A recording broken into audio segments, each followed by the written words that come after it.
And part of the reason, Seth, that you are here is that you are someone who, at the time of the acquisition, were not overly enthusiastic about it. And it wasn't even just the, I don't want to get rid of Marcus Smart, I love Marcus, all of that, like a lot of fans felt, didn't want to see Smart go. It was the, I don't like this ad. I don't, like, if you're going to trade Smart, you're going to trade Smart. I don't specifically like acquiring Kristaps Porzingis. So now that you've seen him for a couple of games, real games, never mind the preseason, who cares about that? Real games, what have you thought?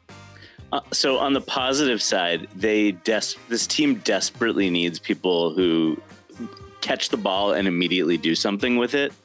And I think he's had a lot of success. Like his ability to stretch the floor beyond the 3-point line. I think the big shot down the stretch against New York that you mentioned is a really good example of this.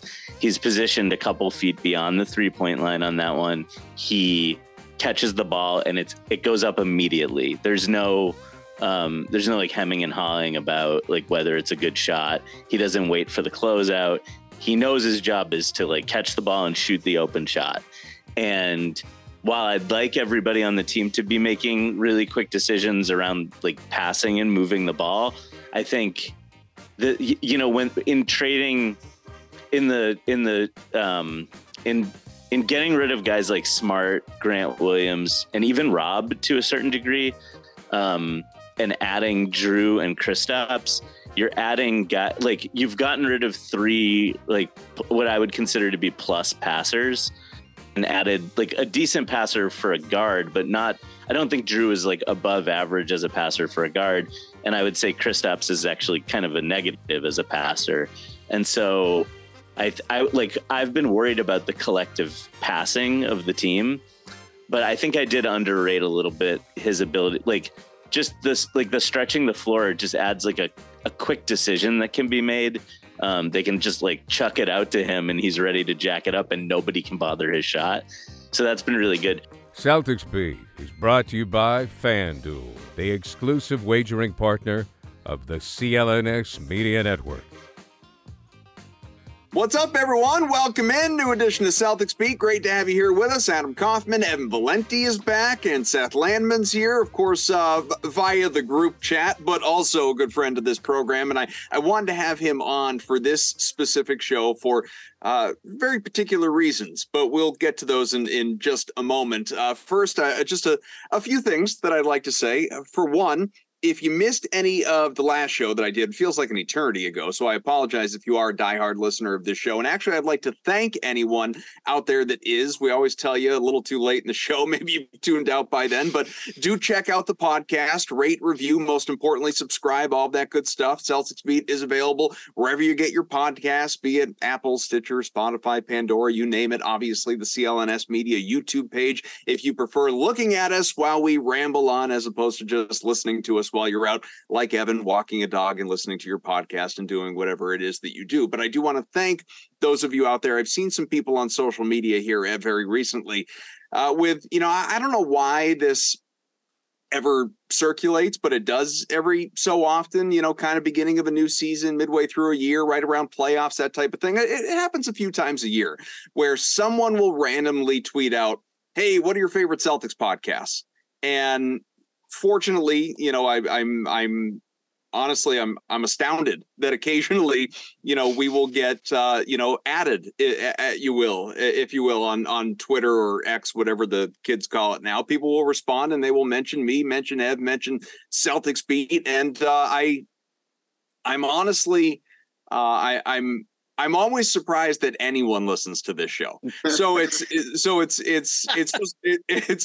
wonderful, truly. Like it means so much to me that anyone would include us in that conversation as being your Celtics, go-to podcast. So thank you for that. And if you are one of the people out there that did mention us, just know, and because you're obviously listening, you're our favorite listener. So wow. Thank you for that. I know it's not like there's like a lot of them out there either. You know what I mean? It's not like it's there's not a lot of Celtics podcasts in the space. It's not at all an incredibly oversaturated space. No. Well, that was heartwarming. He has like 9 of them. So I mean, we do love our fans, so I love interacting with people in the comment section as much as anybody. It's part of like one of my favorite things about the show. Let's curb the word fans. Like I'm not sure anyone fans. I don't care if you hate on us the entire time. I'm not sure anyone is a fan of mine. We have listeners or viewers, and I appreciate that again greatly. I also wanted to just continually scratch a couple of itches here. I wanted to mention that if you missed any of the last show that I did, like I said, feels like a long time ago. I guess it kind of was. Drew Carter joined me. He is the new television voice of the Celtics. He is the successor to Mike Gorman. He is certainly not replacing him. No one can, but he is the successor to Mike Gorman.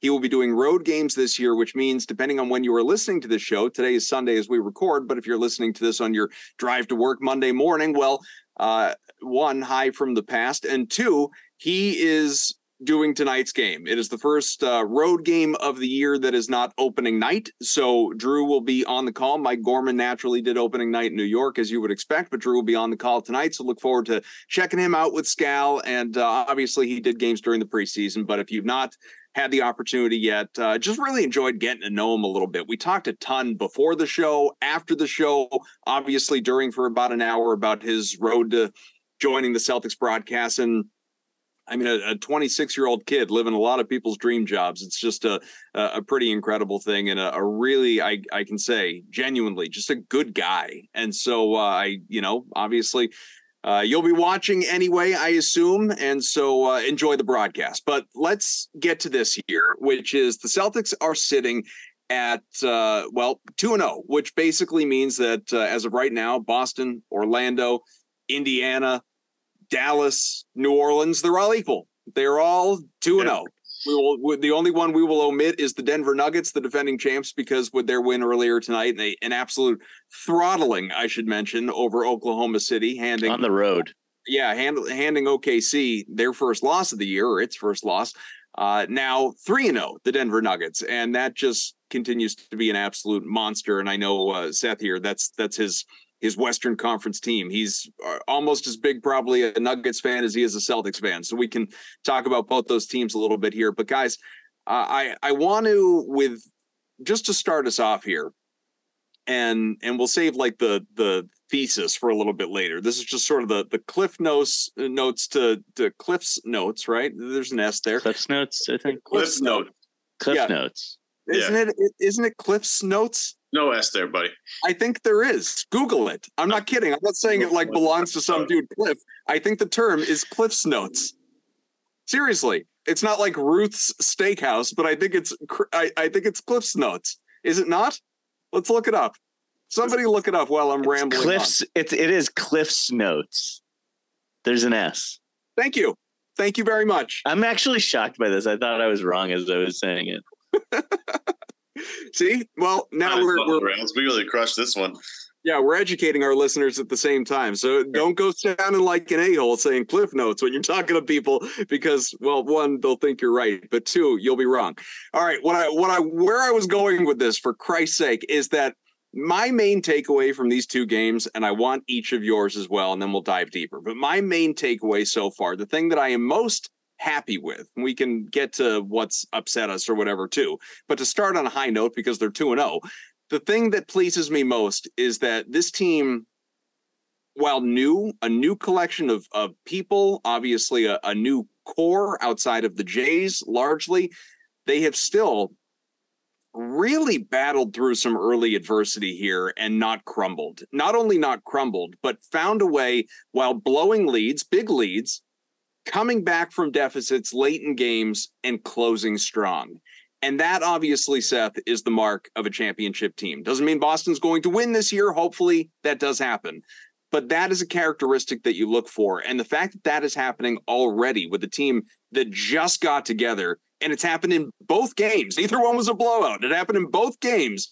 That to me is really reassuring. Yeah, I mean, you have to. It was like sort of a common refrain to talk about how this team struggled to win games when they didn't make threes last year. And they've won the first two games of the season this year, even though the other team shot a higher percentage on threes in both cases. So hard not to be pleased with that. It's true. I mean, Yeah, there were moments where things weren't going well. A lot of those moments were self-inflicted, I think, and I'm sure we'll get into that. But yeah, they came through in crunch time in both instances, and that's been a pretty clear weakness for a while. So hard to not be pleased with that. That's mine. But what's one for you? What's stood out positive from these first two games? I think for a positive, I'd like to focus on Derek White. I think I just his play at point guard. I think he, more than anyone, they're struggling to move the ball a bit this year, and we'll definitely get into that. I think he's one of the things that really gets them moving and gets them into good places. I also think what he's doing on defense right now is some of these. I mean, the spectacular plays go without saying. You can watch these chase down blocks like. You can count on one hand the number of guys in the league who are capable of some of these plays. But yeah, just his general IQ on the court and his ability to stay in front of people on defense and just make the right play over and over again, coupled with his quick decision making. I just feel like this team is so lucky they traded for him, and I feel totally comfortable with him being the point guard moving forward. Yeah.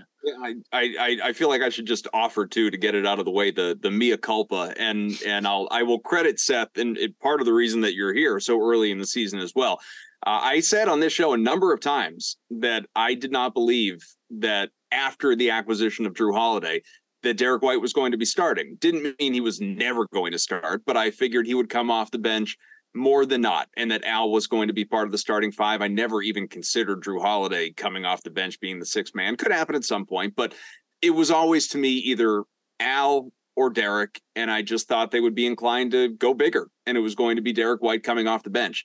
And to this point, through two games, and the preseason for that matter, flat out wrong. Did not have it. I was, no chance. And you from the get-go, Seth, have been advocating, not just advocating, but strongly believing that White would remain in the starting lineup. So one, hats off to you on that. And two, Ev, what's your positive? Well, it's hard not to be impressed with just the overall balance and the firepower of this starting five. I mean, they've had a Jason Tatum night, they've had a Kristaps Porzingis night, they've had a Derek White night, they've had a Jaylen Brown night. I mean, they've really done they're so top heavy, and it's overwhelming to a lot of teams. I mean, that's, Miami and New York both played really well. I thought New York got a great contribution from their bench, and like Brunson and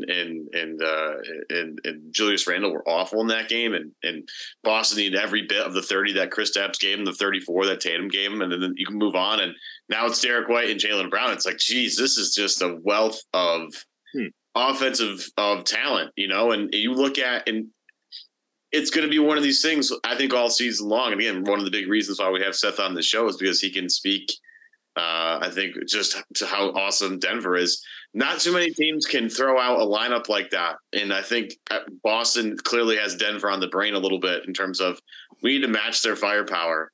And so far, their firepower is really, really, really impressive. There's so many other little things too, like the Jrue Holiday defensive experience has just been literally wonderful. I just love watching him play defense, and he has clearly, ways to go in terms of getting more comfortable with this team.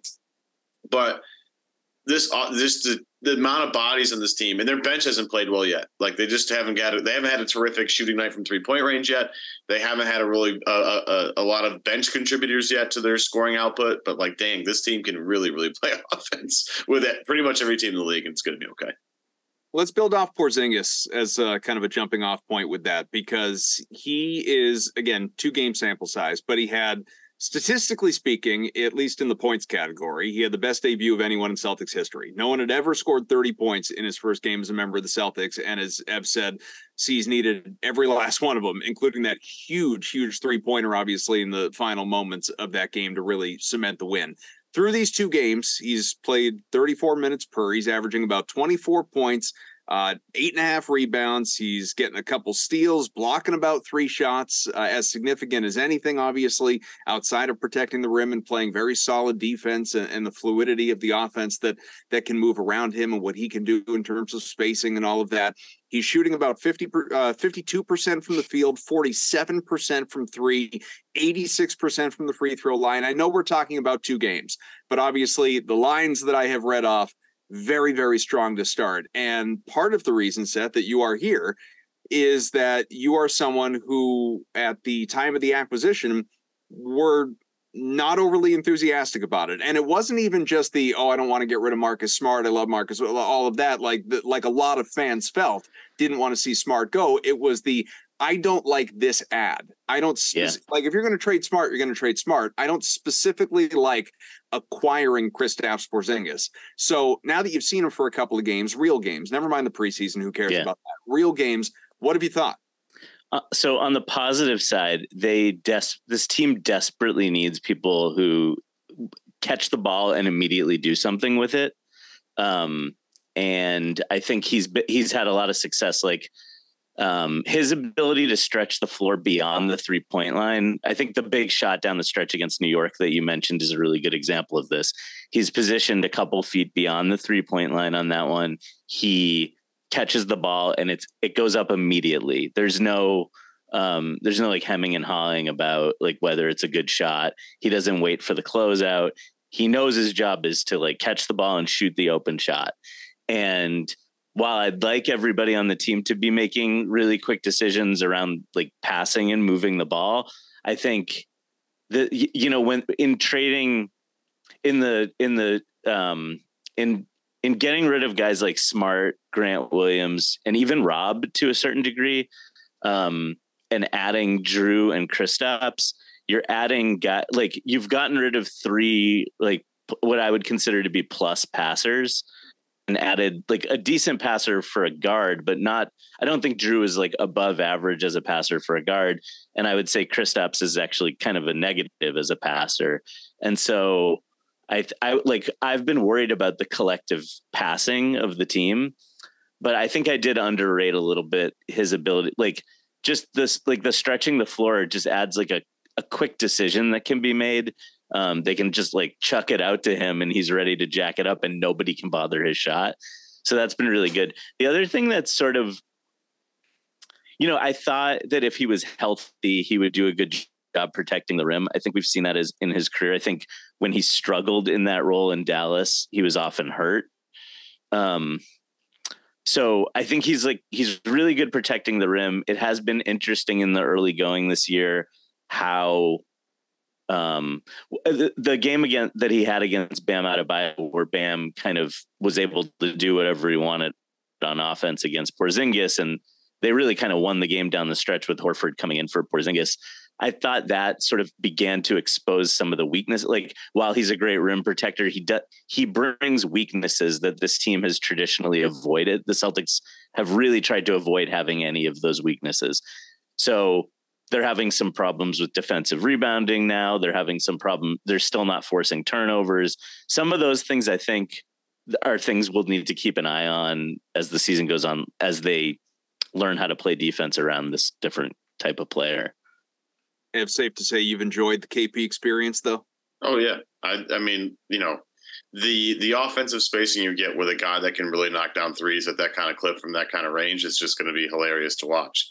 I mean, I did a little mini lap of a victory lap after the first game when the last couple of minutes of the game boiled down to Tatum KP 2-man game. And I'm like, this is what I've been trying to tell people for a while.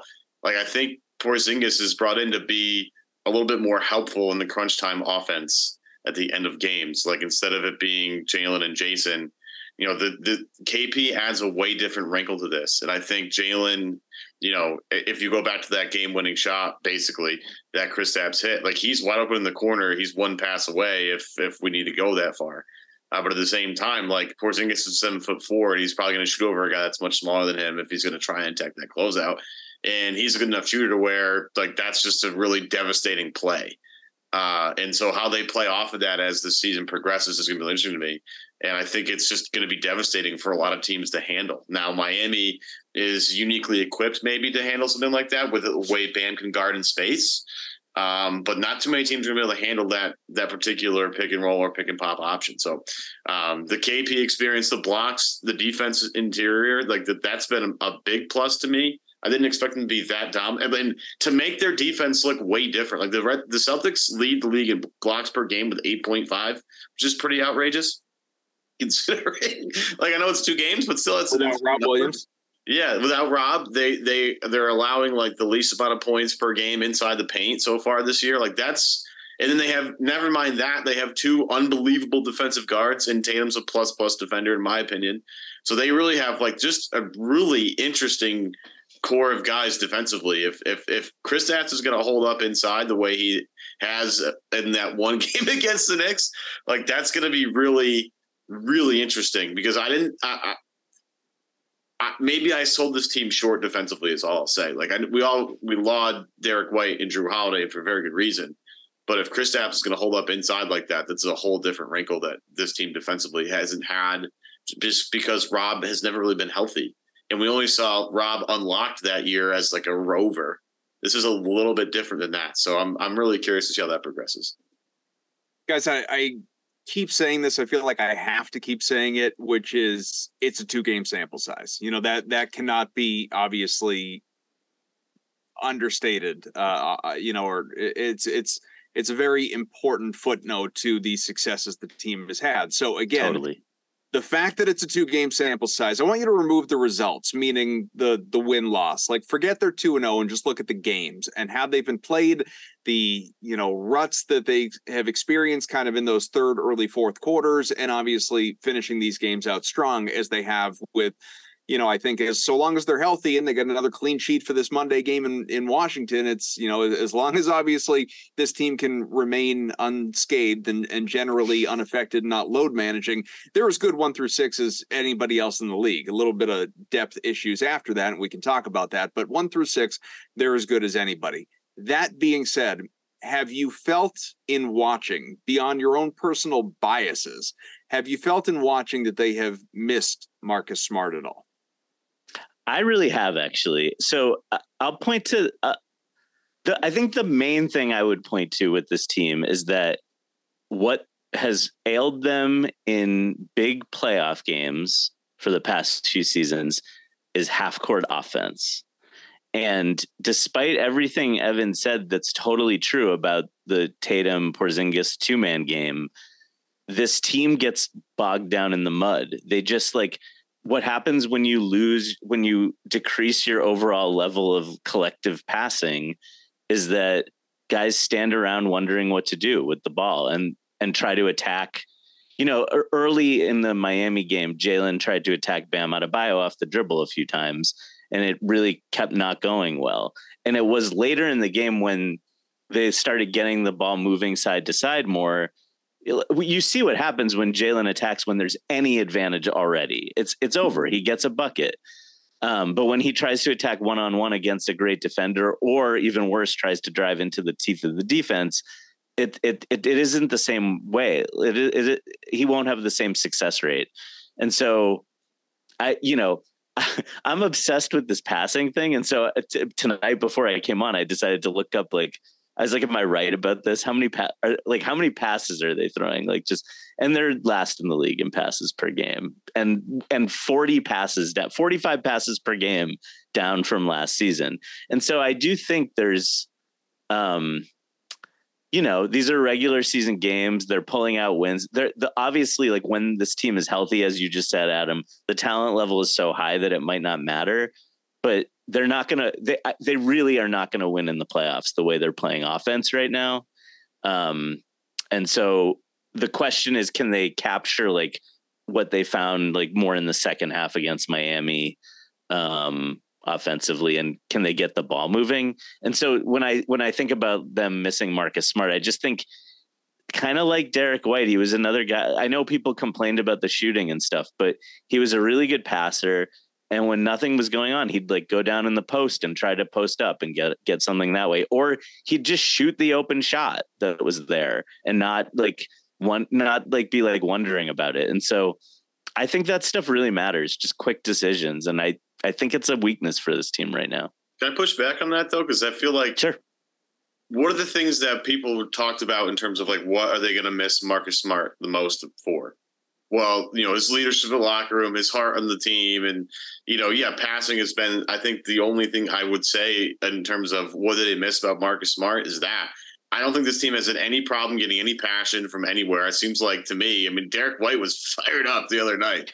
And I don't even care about the passion stuff. But that's the stuff that people talked about. Though this team might slip defensively because they don't have Marcus Smart here. There, I don't think that's been a really big issue so far at all. Jrue Holiday, again, watching Jrue Holiday stonewall Julius Randle all game was the most fun I think I've had in a long time. It was hysterical.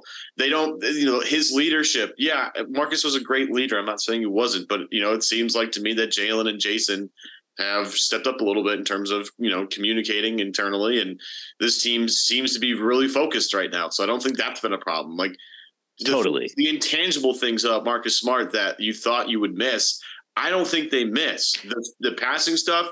Yeah, sure. And I think that's going to take some time. I think, getting Jrue Holiday a little more integrated in this team is going to make a big difference. I think figuring out what their bench rotation is going to be is going to make a big difference for this team. But outside of that one aspect, they haven't missed Marcus Smart at all. I think they've actually been a little bit more fine-tuned than I expected, considering how big of a part of the team he was.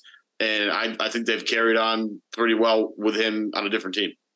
I agree 100% with everything you just said. I don't think they miss. First of all, I didn't really think they would miss those. Like when I was worried about losing Marcus Smart, it was like 95% about the fact that they were bringing in someone who I think is a bad passer and getting rid of someone who's a good passer. But I do. So I don't I think this team is going to be fine in terms of like leadership and like energy and things like that. I am literally just worried about ball movement. And I think, I don't know.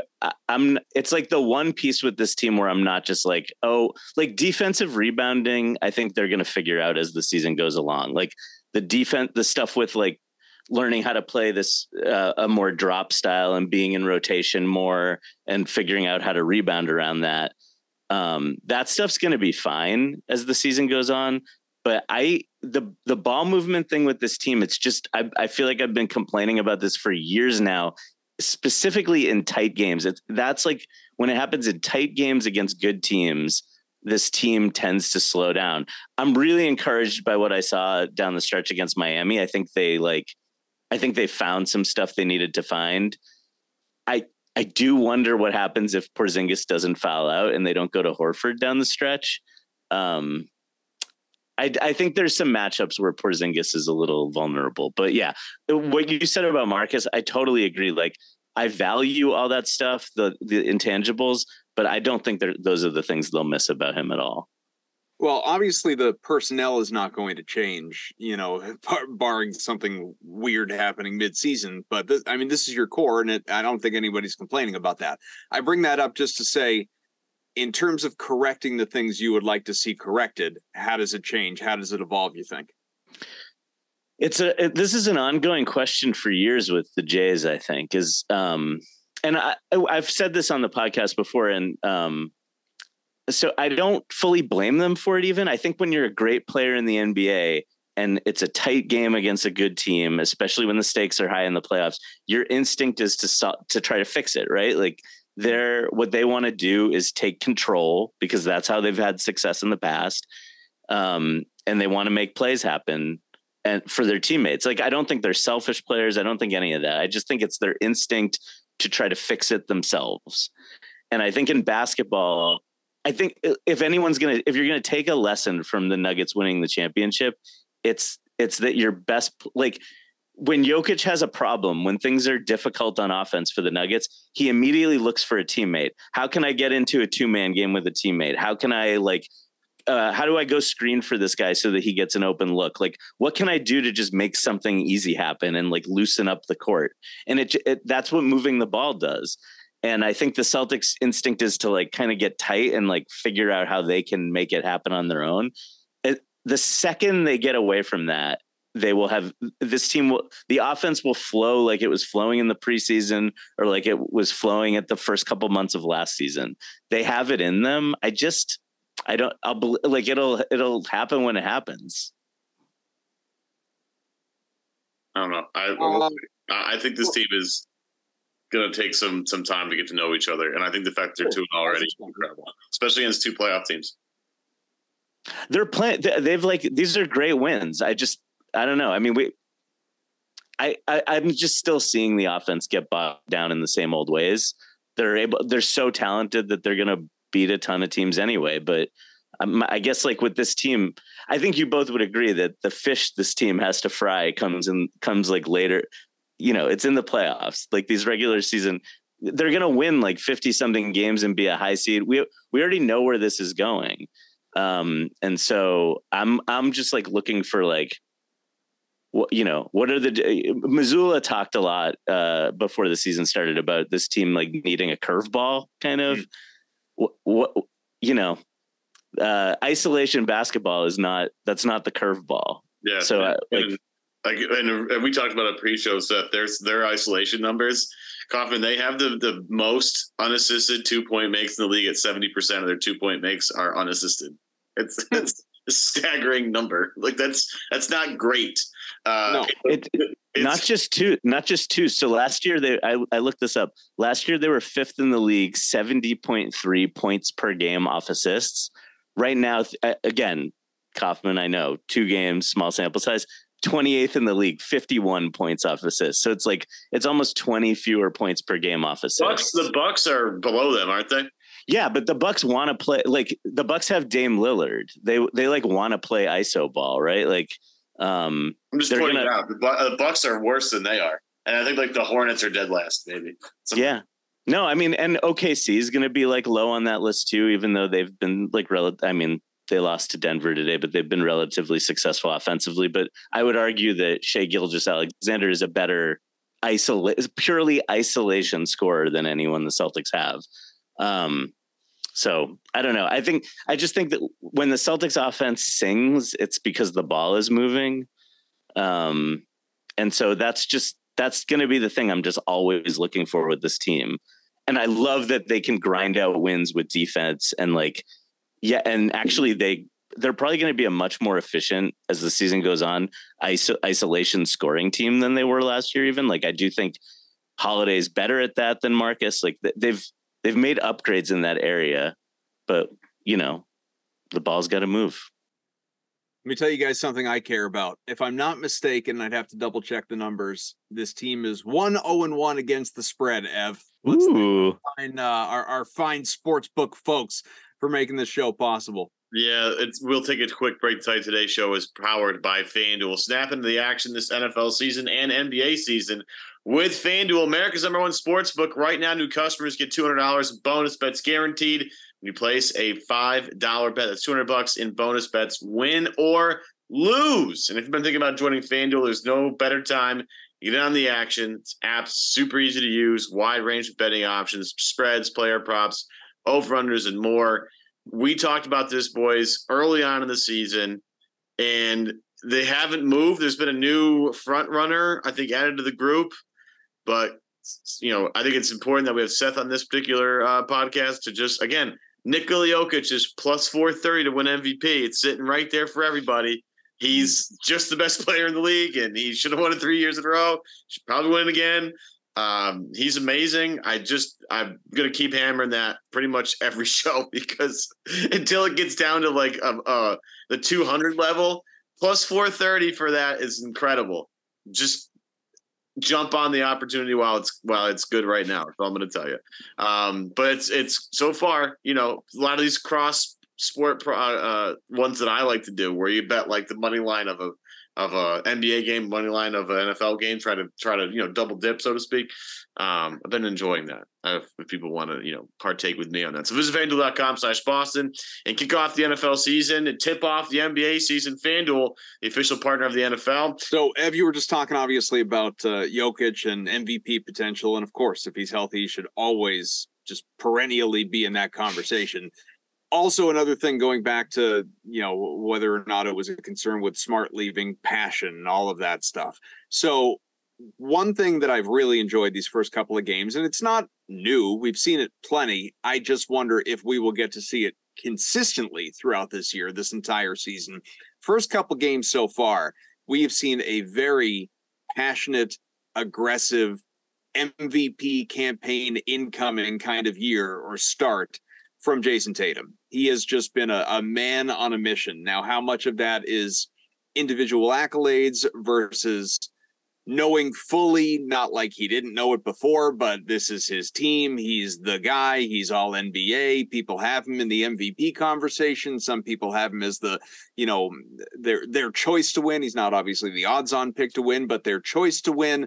And this team has as high expectations as it has had, probably since, really, truly the highest expectations for this team since Gordon Hayward, Kyrie Irving arrived, and maybe the year after when Hayward was presumed healthy at that point in time, and all the depth and talent they had on that 18-19 team.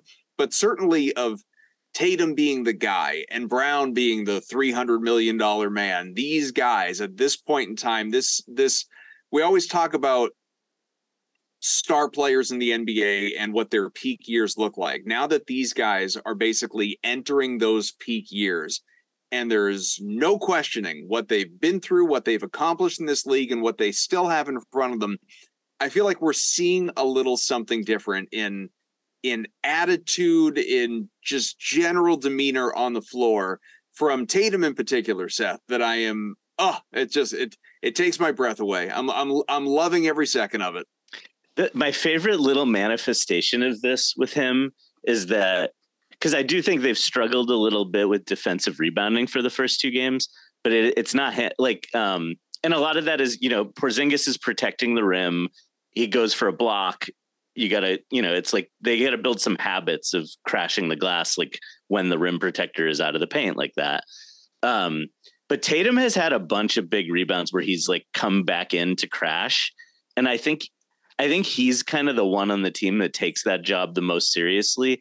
That this team led the league in defensive rebounding rate last year, and I think he's the biggest reason why that was true then. I love that he takes that so seriously, and that he knows the value. When you think about his career, that he came in the league as a rookie. Obviously, he was a flawed player as a rookie, as all rookies are. But it's a cliche in the NBA that rookies don't help you win.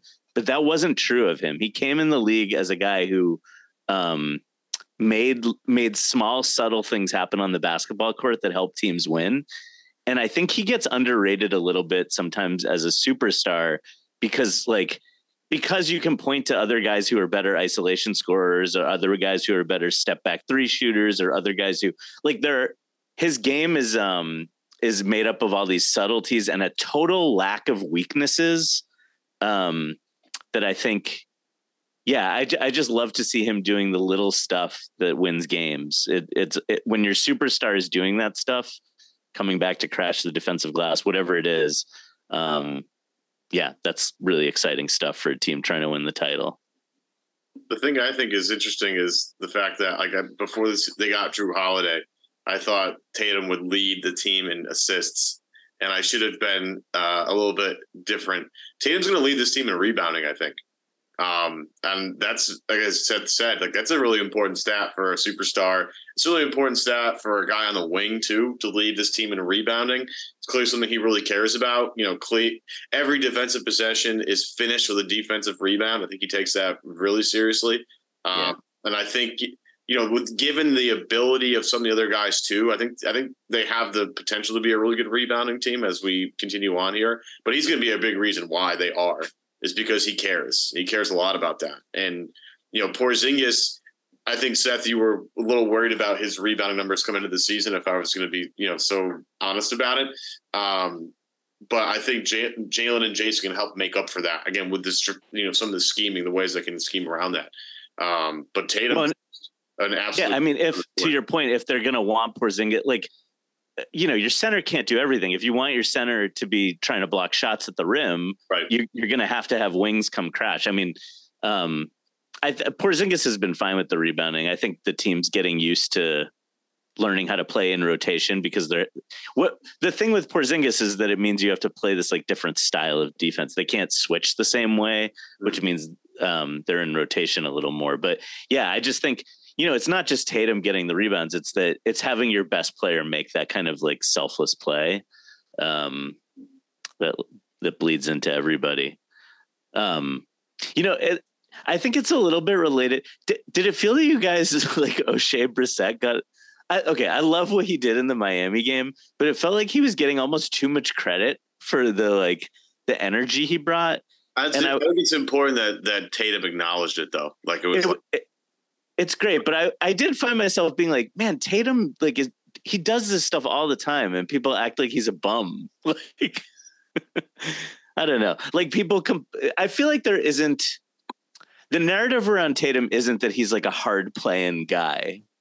And I think that's like kind of unfair. I think, I think he makes like tons of like really small, important plays that go unnoticed. Did his ball handle look better this year? Like, I don't know. He seems a little bit quicker with it.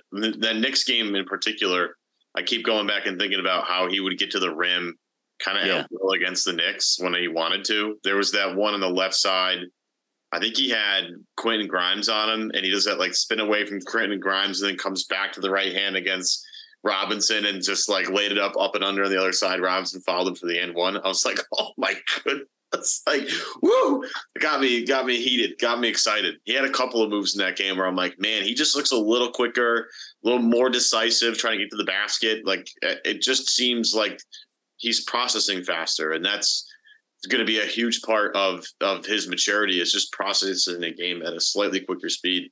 And if he can do that to get to the basket, get to the free throw line, sky's the limit for him. I mean, he really is. He's a good enough shooter to bury anybody from anywhere. But the fact that he can get to the line or get to the rim consistently is what makes him a superstar.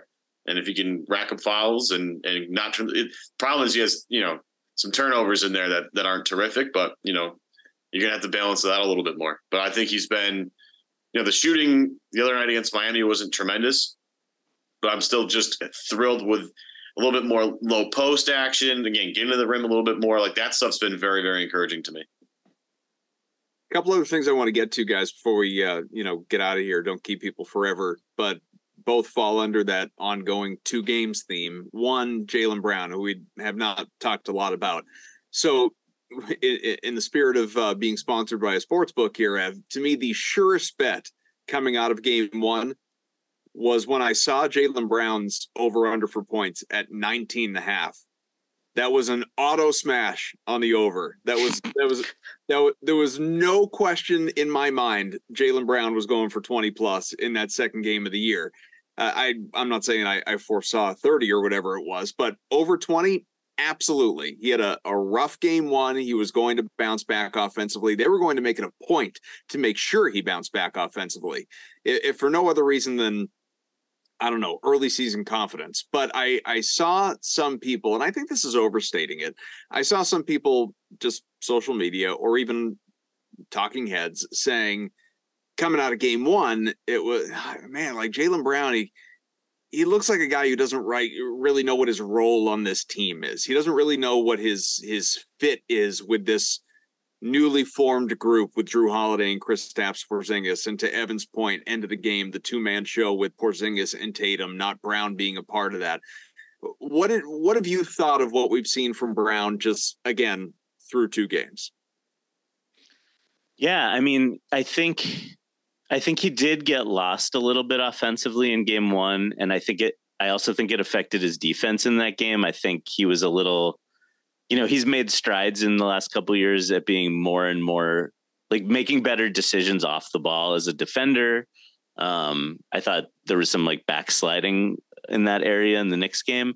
He was so locked in game 2 though. And I think, I don't know, this is one of the areas where I do think, as the season goes on, he'll become a little more comfortable with, like, they have more dominant ball handlers on the team than they did last year, which maybe like means slightly fewer opportunities for him. But if he if he thinks about that in the right way, it should just mean that he's able to attack one-on-one instead of having to drive into traffic. And even better, it should mean that he gets the ball on the second side and can attack a slight advantage. In that scenario, I really believe he's like one of the 5 best players in the league. When he's going to the basket against a slight advantage, there's very few people I'd rather have with the ball. And so I'm hoping that the Heat game was really encouraging because he got his points by not by forcing the issue, but by taking what the defense was giving him. And the more he does that, the more successful they're going to be. He's just so dominant as an off-ball scorer. Yeah, he's going to need the biggest adjustment, I think, of all of them. It's going to take the longest time, the most adjustment for him to kind of figure out where he is, because Porzingis can have an impact, I think, a lot easier than Jalen can with this new crew. I mean, he's a pick and pop shooter. He has a huge size advantage down low if they ever want to do that. Jalen, I think, is going to have a hard time figuring out where he involves in the pecking order, involves in the flow of the offense. Like, I think Drew's easy, he'll figure it out. He's been around a long time. He's not one of those players that's really ball dominant. He's someone he's more malleable. Derek White, the reason why we love Derek White on this show in particular, we highlighted that he was the best plus minus guy of the team by a huge margin, because he's that type of guy. He's very malleable. He's just throw him in a situation, he'll figure it out. Jalen's going to have a hard time. And like Seth, I'm very encouraged by game 2. But there's obviously a long way to go here. But he could be absolutely ridiculous this year if they use him the right way and he attacks the right things. So that it should be really interesting to see how he progresses through the season. But I think it's going to take some time. Small thing to look for with him that I'll just mention, when he so attacking Bam is like the bad version of this. It's like they get the switch and he doesn't have a mismatch and he tries to attack it anyway. But when he if they can get him in the paint against a smaller defender, or even anywhere within 20 feet against a smaller defender, he's one of the best in the league at making those shots as well. I'm hoping as the year goes on that he gets a little more picky about when he attacks, waiting for the right spot and having the patience to get the ball against the right matchup. Yeah, might be one of the those. only thing that I wanted to mention is, again, we were talking about depth, and I think we've done a good job of highlighting both positives and negatives. And one concern, again, extremely early on, is the 8-man rotation is filled out by Sam Hauser and Peyton Pritchard. That's, those are your 8 when healthy, in addition to obviously the top 6 that are your primary guys. Beyond that, Pritchard is going to have a role. We've talked a lot about that on this show. And Hauser is and should have a role. He's going to and should have a role. Through 2 games, and I'll go a little easy on Pritchard because he hit a couple of massive free throws the other night to help them close that win. But these 2 guys, and Hauser especially, through 2 games in terms of what you want from them coming in and serving their minutes. I mean, you're not looking to either of them obviously to be defensive stalwarts. You're looking for them to come in, make buckets. And if they're not going to do that, and Hauser in particular, if they're not going to do that, they're not going to see the floor. That's just the bottom line. And again, 2 games. So I'm not getting bent out of shape over this. I don't want anyone listening or watching to think that I am. It's just sort of something I have in the back of my head, because after those 2 guys, you don't have anyone else who can do what they can do. And if they aren't doing it, I'm talking about depth-wise, bench-wise, if they aren't doing it and you run into a situation, as every team does, where there's injuries, load management, all that stuff as the year goes along, you need to know that guys like that are capable of stepping up. I guess they're going to have to hit shots. But the one pushback I would make is that I think both of those guys are known around the league at this point. Even though Pritchard didn't play a lot last year, those guys both get guarded on the perimeter. And so I think we might have to, there might be games where we have to kind of keep an eye on the plus minus with those guys more than their individual stats, because the truth is if Hauser or Pritchard is out there and it's just that the open shots are going to Derek White and Drew Holiday, Sure. like that ain't a bad thing at all. Didn't Danny Ainge tell us plus minus is a bogus stat? No, I'm like, and in one and two game samples, it's an incredibly bogus stat. But I would just like, I don't know. I'm having the same thoughts about those guys need to make shots, but it is on my radar to make sure I'm paying attention to how close are defenders to those two guys, and is the presence of Sam Hauser getting open looks for other guys while he's on the court? In which case, do I really care if Sam Hauser's the one making the shots or not? Like, not really. And I have a feeling the coaching staff is like looking at that stuff. I just think those guys get guarded. Like teams, they're in the scouting report. Like nobody's leaving Sam Hauser. So I don't know. Just something to think about.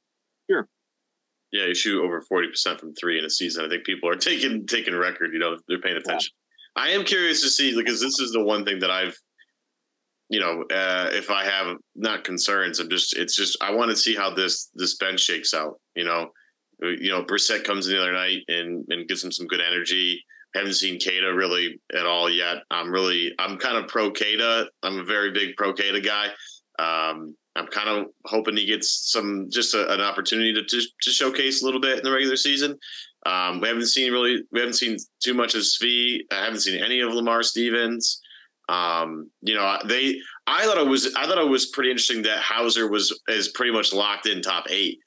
Like he hasn't wavered at all from that spot. I think that was interesting to give it to him versus two other guys that have been in the league a little bit longer than him. But again, if he makes shots, then that'll bear out probably okay. But if he's not making shots, I know the other two guys on the team, and then especially with Lamar Stevens can really guard. So I'm just curious how the rest of this bench rotation shakes out, because there's some guys on the bench that can contribute in different ways, right? It just depends what the game needs. And I think that's going to be really interesting to see, what buttons Joe presses. Like, again, I was thoroughly impressed that Peyton Pritchard came in.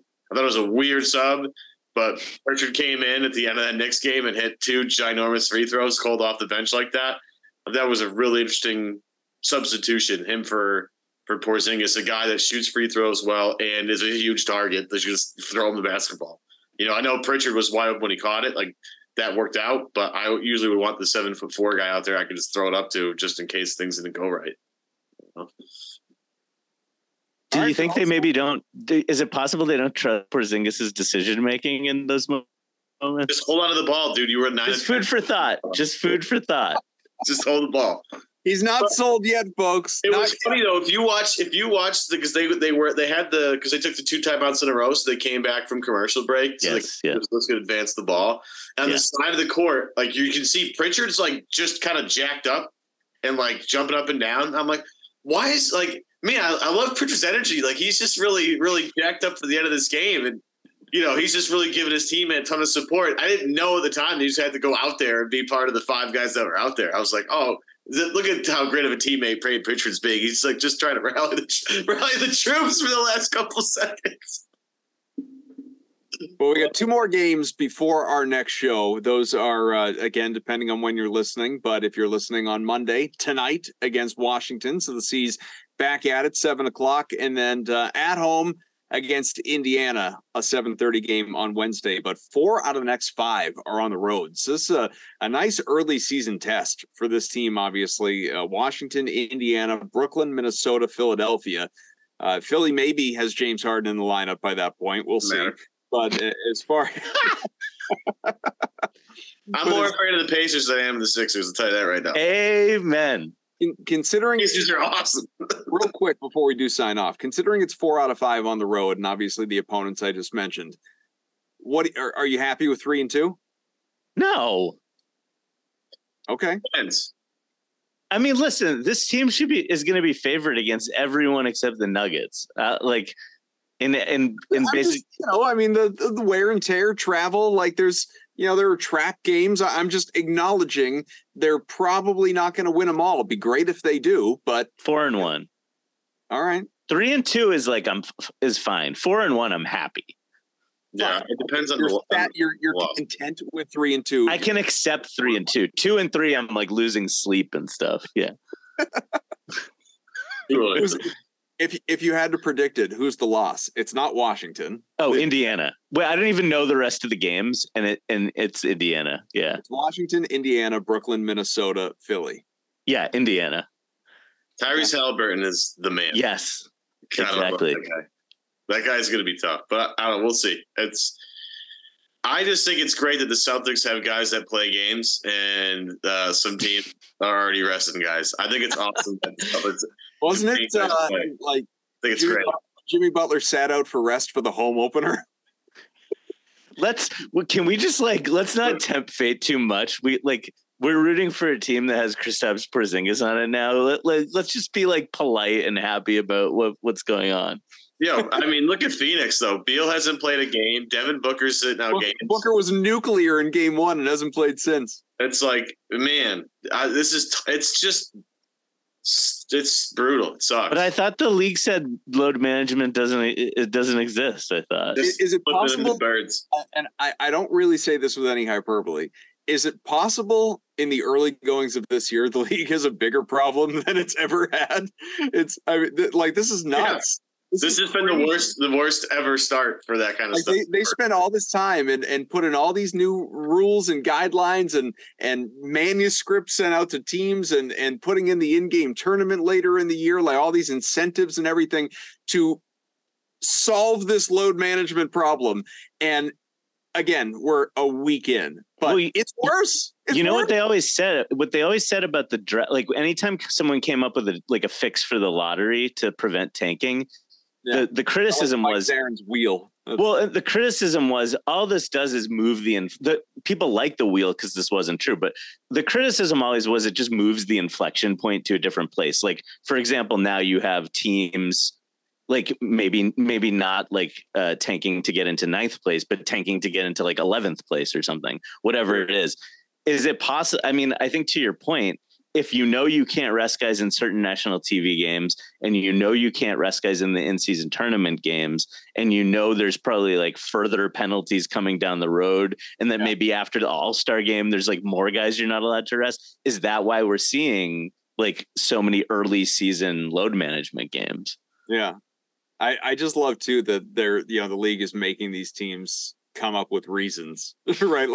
They there has to be a designation of some sort. They didn't know how the hell to handle the James Harden situation because he wanted to play and the team said, "No, don't come on the trip. We're good." At some point, we're gonna get out general malaise. It's just going to be the screenshot of Eric Bledsoe's "I don't want to be here." I don't want to be here. Yeah. Oh my god. Oh, unreal. All right, looking forward to Celtics basketball. By the way, if you're looking, it's non-Celtics, but if you're looking for another auto overplay in the gambling space early on in the year, take the over on Victor Wembanyama's turnover props. I'm not kidding. Take the over every time. 5, 4, and whatever he's got tonight. I guarantee it's more than 3. So it's going to be juiced. It probably goes up to 3.5. Doesn't matter. Keep riding the over until it doesn't hit. Rob, did you see to keep this just gambling related for 1 second? Thanks to our sponsors over at FanDuel. We're going to go switch sports for just a second. A little Big Ten football. Did you see the over under for Iowa Northwestern this week? Wasn't it 35? It's the lowest over under in the history of college football. Yeah. Give me a number. I think it was 35.5, wasn't it? Seth, you got a number? Is this football you're talking about? Yeah, there's no chance he knows. Don't even ask him. 29.5. 29.5? I think I still might take the under. This coming weekend? Yeah, they can't make that line low enough for you. There were a couple last weekend that were, I think, 35, which was insanely low as it was. I'm going to hammer the under on 29.5. Sub 30 for college football? 29.5. I mean, teams there's 29 points in the first quarter of college football games. Yeah, Virginia Tech almost put that up in the first half against Syracuse this week. That's outrageous. That is absolutely nuts. I think we can officially declare our Adam Himmelsbach comes back on this show this year dead. We can officially, that's done. You ever notice that Syracuse doesn't suck until we make that agreement, and then it's just the season spiral? 2 years in a row. Had the season even started when you made that agreement?